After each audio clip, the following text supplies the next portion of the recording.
Et si je vous disais que la fatigue que vous ressentez chaque matin n'a rien à voir avec l'âge, mais quel pourrait être le premier signe d'un effondrement silencieux que personne ne vous a jamais appris à reconnaître?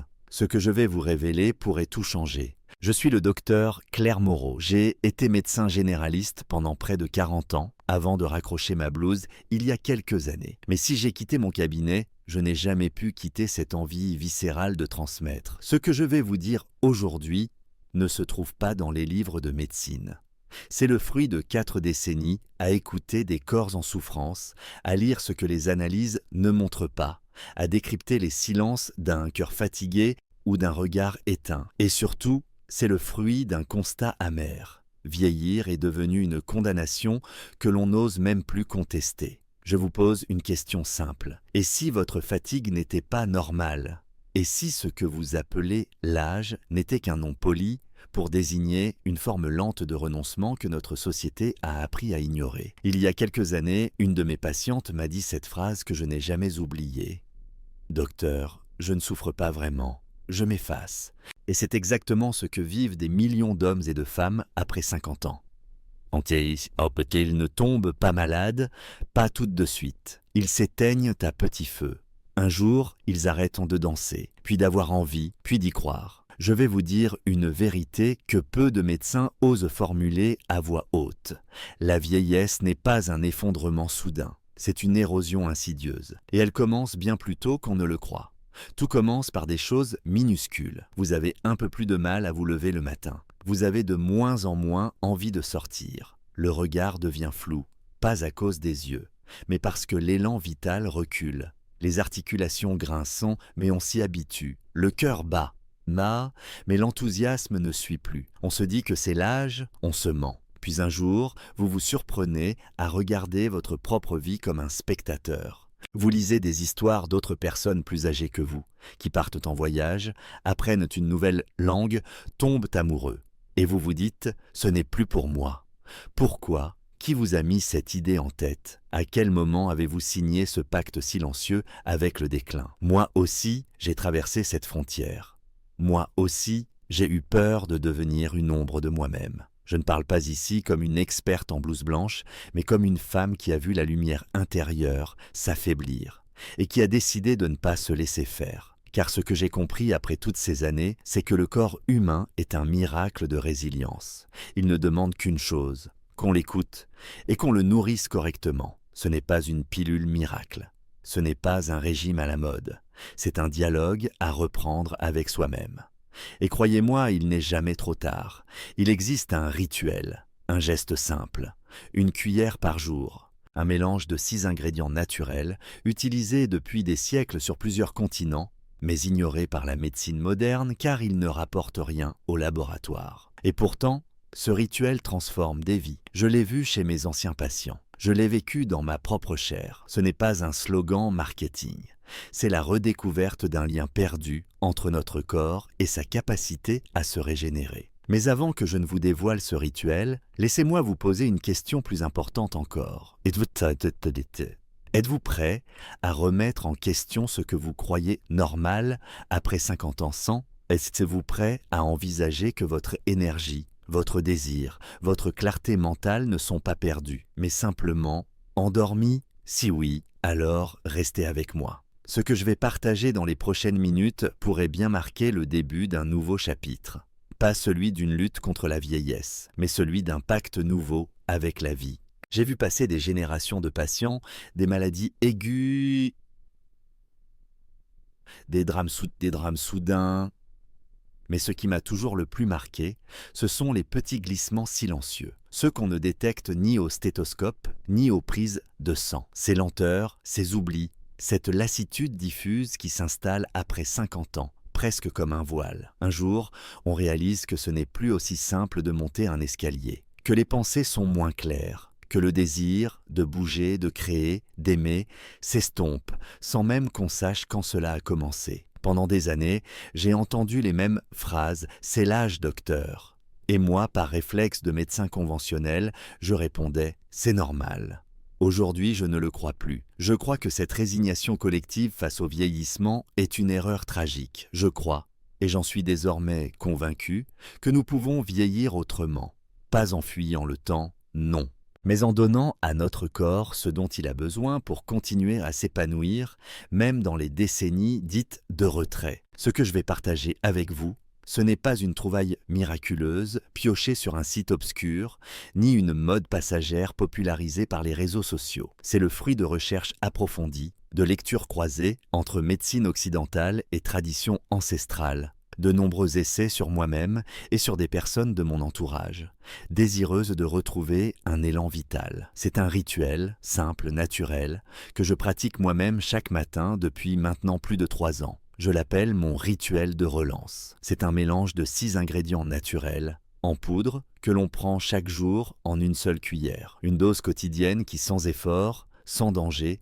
agit comme un catalyseur. Un geste minuscule qui provoque des effets profonds. Mais avant de vous parler des ingrédients, j'aimerais que vous compreniez ce que ce rituel représente vraiment. Il ne s'agit pas seulement de santé physique, il s'agit de renouer avec un sentiment de souveraineté sur sa propre vie, de ne plus être spectateur passif de sa fatigue, de ses douleurs, de ses baisses de morale, de ne plus subir, de ne plus se dire « je ne peux plus », mais plutôt « je vais me donner les moyens de mieux vivre ». C'est ce que j'ai vu chez Mireille, 64 ans, qui n'arrivait plus à jardiner sans souffrir des genoux.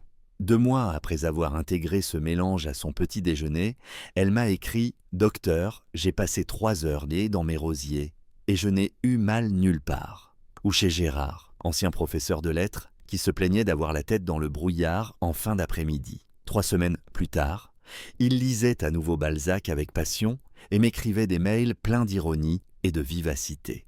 Mais ce qui m'a le plus ému, c'est Monique, 70 ans, veuve, depuis peu, qui m'a dit, après 1 mois de cure, « Je recommence à rêver ». Voilà ce que peut faire une simple cuillère de soins quotidiens. Ce n'est pas une promesse de jeunesse éternelle, c'est un acte de respect envers soi-même. Un acte de présence, une manière de dire à son corps « Je t'ai peut-être négligé, mais je suis là maintenant ». Ce rituel ne remplace pas une bonne alimentation, ni l'exercice physique, ni le sommeil. Il ne les remplace pas, il les renforce. Il agit comme un levier, car avec l'âge, nos réserves s'épuisent plus vite. Nos cellules deviennent paresseuses, nos hormones fluctuent, notre digestion ralentit. Et face à tout cela, un simple fruit ou un peu de repos ne suffisent plus. Il faut aller chercher dans la nature des alliés plus ciblés, plus puissants. Des substances connues depuis longtemps, mais que l'on a oubliées, car elles ne sont ni brevetables, ni rentables pour l'industrie pharmaceutique. C'est là que ce rituel prend tout son sens. Il ne combat pas le corps, il ne force rien. Il accompagne, il réveille doucement. Il relance les processus naturels. C'est une main tendue vers l'intérieur. Et ce que j'ai pu observer, c'est que les résultats ne se font pas attendre. Une meilleure humeur, un esprit plus clair, une digestion allégée, une force musculaire renforcée, une libido réactivée. Le tout sans effet secondaire, sans accoutumance. C'est d'ailleurs ce que je répète souvent. On ne prend pas ce mélange pour guérir. On le prend pour retrouver ce que l'on croyait perdu, pour se reconnecter à cette sensation que le corps peut encore bien faire les choses, si on lui donne le bon carburant. Je sais ce que vous vous dites peut-être en ce moment, trop beau pour être vrai. Et je vous comprends. Moi aussi, j'étais sceptique jusqu'à ce que je l'essaye et que je le vois fonctionner, encore et encore, chez moi, chez d'autres, sans miracle, juste avec régularité et bienveillance. Alors oui, c'est une simple cuillère, mais dans cette cuillère, il y a une philosophie, une façon de dire « je ne baisse pas les bras », une manière de se remettre en mouvement, de reprendre l'initiative. Et ce n'est pas réservé aux plus disciplinés, aux plus sportifs ou à ceux qui ont tout réussi. Ce rituel est fait pour vous, pour moi, pour tous ceux qui, un jour, ont eu peur de s'éteindre sans bruit et qui ont décidé de rallumer la flamme. Dans la suite, je vous dévoilerai précisément les 6 ingrédients qui composent ce mélange, leur origine, leurs vertus, et pourquoi ensemble, ils forment un tout bien plus puissant que la somme de leurs parties. Vous comprendrez alors pourquoi ce petit geste quotidien peut transformer bien plus qu'un simple matin. Il peut changer le cours de vos saisons. J'ai toujours cru que la médecine la plus puissante ne se trouvait pas uniquement dans les molécules de synthèse, ni dans les hôpitaux ni dans les machines. Elle se trouvait, bien souvent, dans la nature, dans ce que l'homme a longtemps observé, utilisé, transmis. Ce que je vais vous décrire maintenant, je ne l'ai pas découvert dans une revue scientifique. Je l'ai vu à l'œuvre dans la vie réelle, chez des patients, chez moi. Et surtout, je l'ai compris en recroisant les regards, celui de la tradition et celui de la science moderne. Ce mélange dont je vous parle, ce rituel de relance dont j'ai esquissé les contours, est composé de 6 ingrédients. Chacun a son rôle, chacun est utile en soi, mais ensemble, ils créent un effet synergique remarquable. C'est cette combinaison qui en fait toute la force. On pourrait les appeler les 6 piliers de la vitalité mature. Pas de super aliments à la mode, pas de marketing creux, juste des éléments que votre corps reconnaît, accueille, utilise. Le premier, c'est la maca du Pérou. Une racine cultivée depuis des siècles sur les hauts plateaux andins. Elle pousse dans des conditions extrêmes, là où peu de végétaux survivent. C'est peut-être pour cela qu'elle contient une telle densité de vie. Les peuples autochtones l'appellent parfois le don de la montagne. La maca agit comme un adaptogène, un régulateur. Elle ne force rien. Elle écoute le corps et l'aide à retrouver un équilibre. Chez les hommes, elle stimule naturellement la production de testostérone, sans effet secondaire, sans perturbation. Chez les femmes, elle adoucit les déséquilibres liés à la ménopause, améliore l'humeur, régule le sommeil. Et pour tous, elle réveille une énergie sexuelle trop souvent éteinte par les années, la fatigue ou les médicaments. Cette redécouverte du désir, de soi, de l'autre, de la vie, est un des effets les plus bouleversants que j'ai observés. Le second ingrédient est le gingembre en poudre. Nous le connaissons tous pour ses vertus digestives. Mais ce que peu de gens savent, c'est que le gingembre contient des composés appelés gingerols qui agissent comme des anti-inflammatoires puissants, pas sur une seule zone, mais sur tout le corps. L'inflammation chronique est le mal invisible de notre époque. Elle ronge les articulations, brouille l'esprit, fatigue le système immunitaire. En apaisant ce feu intérieur, le gingembre offre un apaisement réel. J'ai vu des douleurs de hanches, de genoux, s'alléger au bout de 2 semaines. Et surtout, j'ai vu les visages s'ouvrir, comme si le poids s'était levé. Quand le corps ne souffre plus constamment, l'âme respire à nouveau. Vient ensuite le curcuma, ou plus précisément la curcumine qu'il contient. C'est l'un des anti-inflammatoires naturels les plus étudiés. Des dizaines d'études ont confirmé son efficacité, notamment dans les douleurs articulaires, les troubles digestifs, la prévention de certaines maladies neurodégénératives. Mais attention, tous les curcumas ne se valent pas. Les poudres bon marché vendues en grande surface sont souvent diluées, coupées avec d'autres farines. Il faut un curcuma pur, idéalement bio, sans additifs. Ce que la curcumine permet, c'est un apaisement profond. Elle ne masque pas la douleur. Elle agit en amont, en calmant les réactions excessives du système immunitaire. J'aime dire que le curcuma ne guérit pas. Il permet au corps de se guérir lui-même. Le 4e ingrédient est la cannelle. Pas n'importe laquelle. La cannelle de Ceylan, plus douce, plus fine, moins agressive que la variété cassia. Avec l'âge, notre métabolisme du sucre devient capricieux. L'insuline agit moins bien. Le sucre reste plus longtemps dans le sang. Cela provoque des pics de fatigue, des fringales et sur le long terme, des risques accrus de diabète. La cannelle agit comme un lubrifiant des mécanismes cellulaires. Elle aide l'insuline à ouvrir les portes des cellules pour que le sucre soit correctement absorbé. Le résultat est tangible. Moins de coups de pompe, une énergie plus stable, un esprit plus clair. C'est souvent une des premières choses que mes patients me rapportent. Je ne tombe plus en panne à 16 heures. Puis vient le cacao pur, non sucré, non transformé. Ce n'est pas une friandise, c'est une plante médicinale, à part entière. Riche en flavonols, le cacao protège le cerveau du stress oxydatif, favorise la circulation sanguine cérébrale, améliore la mémoire et la concentration.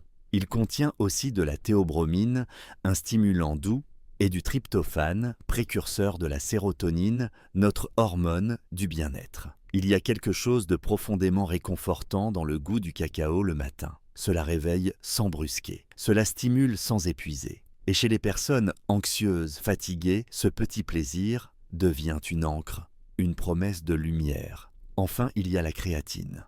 un nom qui fait peur à certains, parce qu'il est souvent associé aux culturistes ou aux salles de sport. Pourtant, la créatine est naturellement présente dans nos muscles et dans notre cerveau. Et avec l'âge, ses réserves diminuent. Résultat, on perd de la force, de l'endurance, de la clarté mentale. Supplémenter avec 5 grammes par jour, ce n'est pas tricher, c'est rendre au corps ce qu'il ne produit plus assez. La créatine agit comme un chargeur de batterie. Elle aide les cellules musculaires à se contracter efficacement, les cellules nerveuses à transmettre plus vite. Les études montrent qu'elle améliore la force physique, mais aussi la mémoire, l'humeur et même la densité osseuse. Chez les plus de 60 ans, c'est un des nutriments les plus sous-estimés. Et pourtant l'un des plus utiles. Ces 6 ingrédients, pris séparément, sont déjà précieux. Ensemble, ils forment un cercle vertueux. L'un apaise, l'autre relance. L'un nourrit, l'autre protège. Et jour après jour, ce rituel transforme non seulement le fonctionnement biologique, mais la relation que l'on entretient avec son propre corps. On se sent moins victime, plus acteur, moins fatigué, plus disponible, moins résigné, plus vivant. Je suis médecin, mais je suis aussi un homme qui vieillit. Et ce que je vous transmets ici, ce n'est pas un protocole. C'est un héritage, un geste de confiance donnant les ressources du vivant. Si vous vous sentez prêt, alors suivez-moi, car la suite, c'est le mode d'emploi précis pour que ce rituel s'intègre à votre quotidien, avec simplicité, avec douceur, avec sens. On me demande souvent « Docteur, c'est bien beau tous ces ingrédients, mais concrètement, comment on fait, comment on l'intègre à la vraie vie, quand on est déjà fatigué, qu'on ne sait plus par où commencer, qu'on n'a pas envie de passer 1 heure en cuisine le matin ?» Et je comprends parfaitement cette question. Parce que ce qui transforme vraiment une intention en changement durable, ce n'est pas la puissance des ingrédients, c'est la simplicité de leur usage. Alors aujourd'hui, je vais vous parler de la pratique, du quotidien, du geste concret, humble, reproductible. Celui que je fais chaque matin depuis maintenant plusieurs années. Je suis médecin, oui, mais aussi retraité. Comme beaucoup, j'ai mes routines, mes habitudes, mes petits tracas. Et je sais que si une solution est trop complexe, elle finit oubliée dans un placard. C'est pour cela que j'ai voulu que ce rituel reste d'une simplicité absolue. Car ce n'est pas dans la difficulté qu'on trouve la constance, c'est dans le plaisir, la facilité, la régularité. Alors, voici ce que je fais. Chaque 3 à 4 jours, dans un bol propre et sec, je dépose une cuillère à soupe bombée de poudre de maca péruvienne, une cuillère à soupe de gingembre en poudre, une cuillère de curcuma pur, une autre de cannelle de Ceylan et une généreuse cuillère de cacao cru non sucré. Puis j'ajoute une cuillère à café rase de créatine, environ 5 grammes. Je mélange soigneusement le tout avec une simple cuillère en bois. Rien de plus. Je conserve ce mélange dans un petit bocal en verre stérilisé, que je place au réfrigérateur. Cette quantité me tient 3 ou 4 jours. Parfois, j'en prépare davantage d'avance. Si le bocal est bien fermé, le mélange reste frais pendant 1 mois sans problème. Chaque matin, à jeun ou après un léger repas, je prends une cuillère à soupe rase de ce mélange. Et là, j'alterne selon mes envies. Parfois, je le dilue dans un grand verre d'eau tiède citronnée. La vitamine C du citron favorise l'absorption de la curcumine et le goût est étonnamment agréable. D'autres jours, je l'incorpore dans un yaourt nature, ou je le saupoudre sur une compote sans sucre ajouté. L'hiver, je le glisse dans une boisson chaude végétale, lait d'avoine ou d'amande par exemple. Et cela me donne une sorte de chocolat épicé réconfortant, parfait pour démarrer la journée sans café. Ce que je veux que vous compreniez, c'est qu'il ne s'agit pas d'un traitement. Il ne faut pas l'aborder comme on avale une pilule. Il faut l'envisager comme un acte d'ancrage, une présence à soi, une promesse silencieuse que l'on se fait au lever. Aujourd'hui, je prends soin de moi, dès le premier geste. Ce rituel est mais il a un sens profond. Il vous inscrit dans un mouvement. Il vous sort de l'attente passive, de la résignation. Il vous remet dans le vivant. Et les effets, me direz-vous, ils ne sont pas toujours fulgurants. Ce n'est pas une cure miracle de 3 jours, mais il y a des signes. Dès la première semaine, une sensation subtile d'énergie plus stable. Moins de coups de fatigue, moins de fringales. Puis, Au fil des jours, un meilleur sommeil, des réveils plus alertes, un ventre moins gonflé, une pensée plus claire. Certains ressentent une diminution nette des douleurs articulaires. D'autres me parlent de libido retrouvé, de morale plus stable, de motivation qui revient. Mais ce qui me touche le plus, ce sont ces témoignages discrets. Cette femme qui me dit « je recommence à chanter en cuisinant ». Cet homme qui me confie qu'il a repris le vélo avec ses petits-enfants. Cette retraitée qui ose à nouveau s'inscrire à un cours de théâtre. Ce n'est pas le mélange qui fait cela à leur place, c'est la dynamique qui l'enclenche, c'est la confiance qu'il restaure. Je le dis souvent, une bonne santé ne se mesure pas seulement en chiffres. Elle se mesure dans la capacité à se projeter, à désirer, à se lever avec une intention. Et ce rituel aide à cela. Il remet en circulation ce qui stagnait, il donne envie de prendre soin de soi, autrement, durablement. J'ai connu des patients qui ont mis en place ce rituel, puis qui, portés par l'énergie retrouvée, ont naturellement réduit leur consommation de sucre, se sont remis à marcher, ont amélioré leur sommeil sans contrainte. Parce que le corps, quand il va mieux, nous pousse vers ce qui est bon pour lui. Il ne demande qu'un signal, qu'un déclic. Ce rituel, c'est ce déclic. Il ne remplace rien. Il amorce tout. Il n'est pas magique. Il est logique. Et surtout, il est à votre portée. Vous n'avez pas besoin de matériel, de compléments hors de prix, de coach, ni de volonté surhumaine. Vous avez besoin de 15 secondes chaque matin, d'un bocal, d'un choix, d'une fidélité à vous-même. En tant que médecin, je ne vous prescris pas une recette, je vous transmets un chemin, une manière de retrouver, dans la simplicité, une forme d'autorité intérieure. Et si vous êtes prêt à l'essayer, même avec scepticisme, alors vous êtes déjà en train d'enclencher quelque chose. Parce que l'acte de commencer, c'est déjà s'engager à revivre pleinement. Je me souviens du jour où j'ai décidé de partir à la retraite. Pas parce que je ne voulais plus soigner, mais parce que je sentais que j'avais encore quelque chose à transmettre, autrement. Pendant des décennies, j'ai vu les gens venir me voir avec leurs douleurs, leurs examens, leurs fatigues, mais aussi avec une chose plus difficile à formuler, cette sensation de glisser, lentement vers une forme d'effacement. Ce que j'ai le plus entendu dans les silences, dans les regards, ce n'était pas la peur de mourir. C'était la peur de ne plus être vraiment vivant. C'est ce sentiment-là que j'aimerais que vous entendiez aujourd'hui, car on nous a trop longtemps fait croire qu'après un certain âge, il fallait accepter la perte, accepter que le corps décline, que l'élan s'éteint, que la mémoire flanche, que le désir s'érode.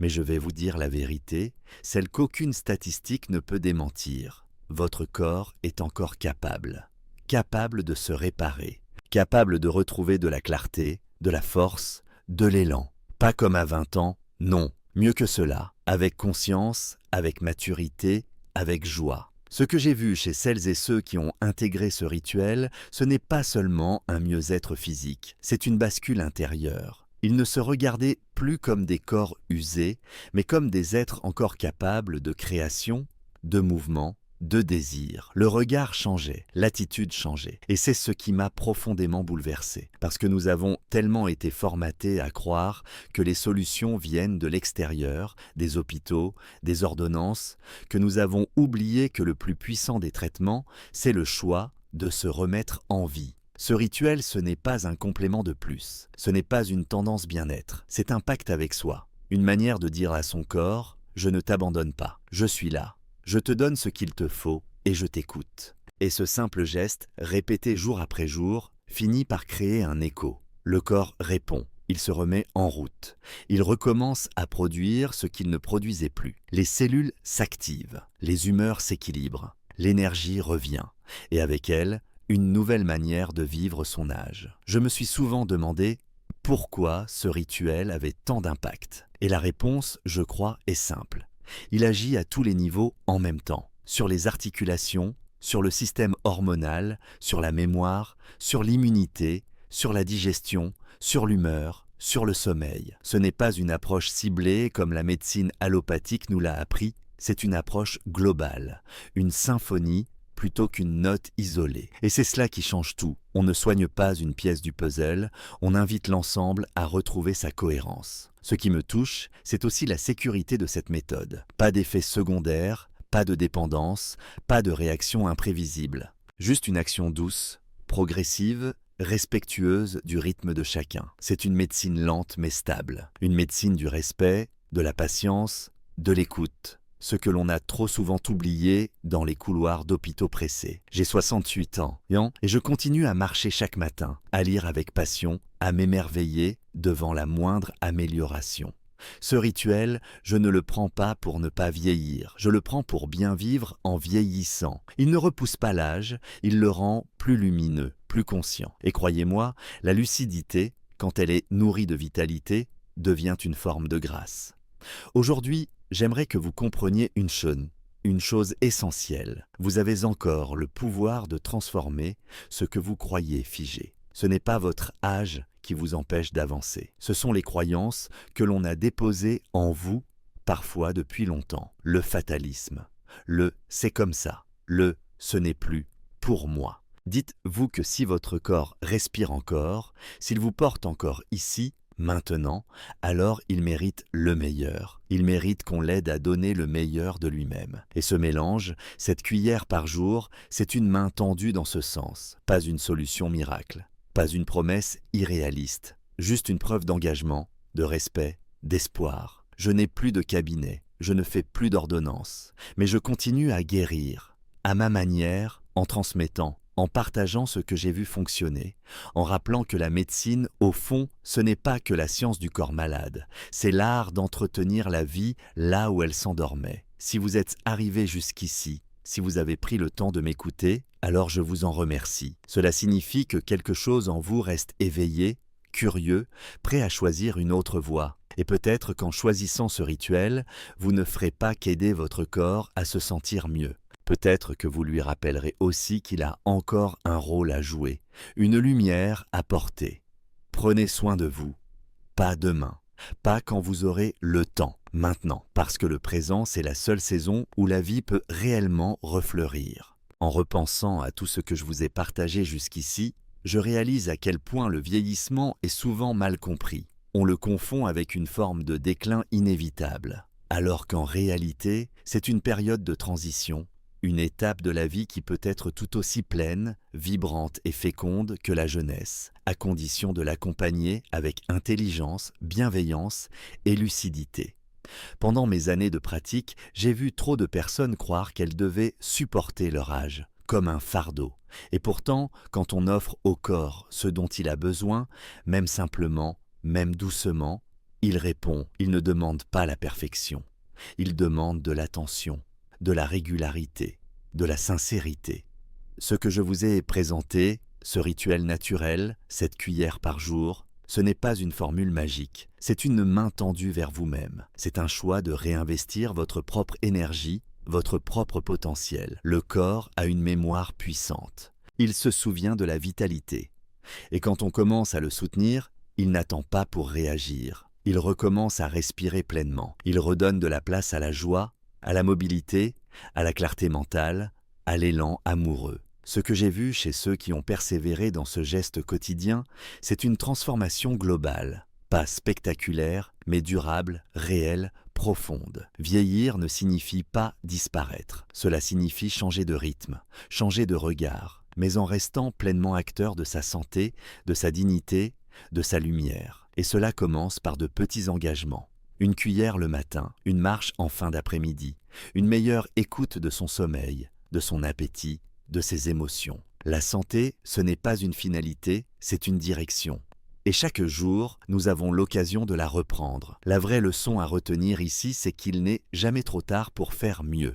Jamais trop tard pour prendre soin de soi, pour corriger des années d'oubli ou de fatigue. La nature nous offre encore les moyens de soutenir notre corps, même après 50, 60 ou 70 ans. Encore faut-il en faire le choix, non pas avec peur, mais avec confiance. Non pas en cherchant à redevenir jeune, mais en devenant un aîné debout, vivant, inspirant. Appliquer cela dans votre vie commence par quelque chose de très simple. Demain matin, au lieu d'avaler distraitement un café en pensant à vos douleurs ou à vos obligations, prenez une minute pour vous poser. Préparez ce mélange. Regardez-le comme un geste de respect envers vous-même. Offrez à votre corps ce que vous auriez aimé que quelqu'un vous offre dans vos moments de fatigue. Du soutien, de la chaleur, une direction claire. Et si vous le faites, non pas une fois, mais chaque jour, alors vous verrez. Vous ne redeviendrez pas celui ou celle que vous étiez à 30 ans. Mais vous découvrirez peut-être une nouvelle version de vous-même. Plus ancrée, plus lucide, plus libre. Maintenant, j'aimerais vous poser une petite question, simple mais profonde. Selon vous, qu'est-ce qui est le plus difficile après 60 ans? A. Trouver l'énergie physique pour faire les choses. B. Retrouver la motivation intérieure pour commencer. Écrivez votre réponse dans les commentaires, A ou B. Je lirai vos avis avec attention et je suis sûr qu'ils aideront d'autres personnes à se sentir moins seules. Si ce que vous avez entendu vous a touché, je vous invite sincèrement à vous abonner à cette chaîne. Cela m'aide à continuer à produire ces contenus. Et si vous souhaitez aller plus loin dans le soutien, vous pouvez aussi faire un petit don, même symbolique. J'ai 68 ans, je ne cherche pas à faire fortune. Je cherche à transmettre tant que j'en ai la force. Vos dons me permettent de garder le matériel, de consacrer du temps, de répondre à vos messages, de préparer d'autres sujets utiles. Chaque abonnement, chaque commentaire, chaque don, c'est un encouragement. Pour moi, mais aussi pour tous ceux qui ont besoin de savoir qu'une autre manière de vieillir est possible. Merci de m'avoir écouté. Prenez soin de vous. Et surtout, continuez d'avancer. Pas pour paraître plus jeune, mais pour être plus vivant.